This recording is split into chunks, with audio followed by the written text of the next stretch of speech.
Parce que cela fait plus d'une vingtaine d'années que nous luttons pour la sécurité sur Mayotte.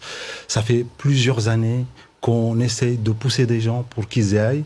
Peut-être aujourd'hui, il est aujourd'hui celui qui, pendant des années, a lutté contre l'insécurité, se mette dans le devant de la scène.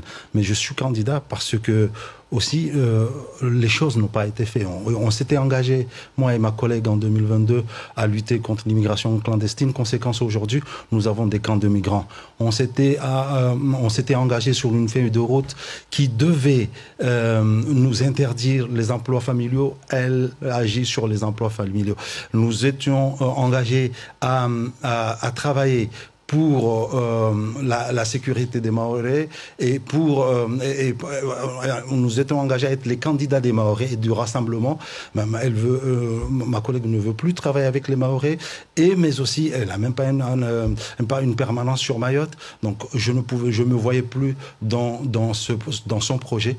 Donc c'est pourquoi aujourd'hui j'ai sauté le pas pour aller dans le devant et présenter aux Mahorais ma candidature afin de travailler en concertation avec les Mahorais, tous les Mahorais, pour qu'ensemble on puisse trouver une solution pour cette île. Alors vous venez de le dire, vous étiez suppléant de la députée Estelle Youssoufa. Aujourd'hui, beaucoup s'interrogent sur les raisons de votre désaccord. Vous avez l'air de dire que vous vous présentez en tant que candidat et vous n'êtes plus d'accord sur certaines choses parce qu'à vous entendre, elle ne fait pas grand-chose, c'est ça? Je suis candidat parce que elle n'a pas respecté la feuille de route qu'on s'était engagé là-dessus.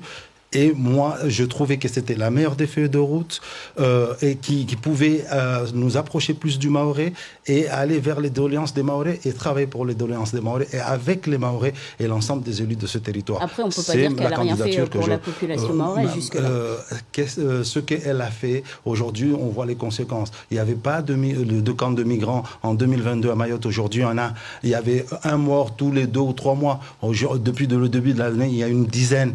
Donc, attendez, on s'était engagé contre l'insécurité et l'immigration. Aujourd'hui, ça s'est empiré. Ça veut dire que le travail n'a pas été fait. Alors, on va en venir à votre programme, Saïd Kambi. On vient de voir le sujet sur les migrants de Cavani, une situation qui reste inchangée. Vous venez de le dire depuis de nombreux mois, malgré les nombreuses alertes de nos députés sortants. De quelle manière vous comptez peser dans cette problématique à l'Assemblée nationale? Nous comptons travailler en concertation avec l'ensemble des pays belligérants, nos voisins, afin de trouver déjà la place de Mayotte dans une région apaisée pour qu'on puisse travailler ensemble avec l'ensemble des voisins et régler ces problèmes, permettre à ce que les gens puissent retourner chez eux, lutter contre les marchands de sommeil et les reconnaissances frauduleuses et tordre le cou à tout le système qui permet d'entretenir cette immigration sur Mayotte.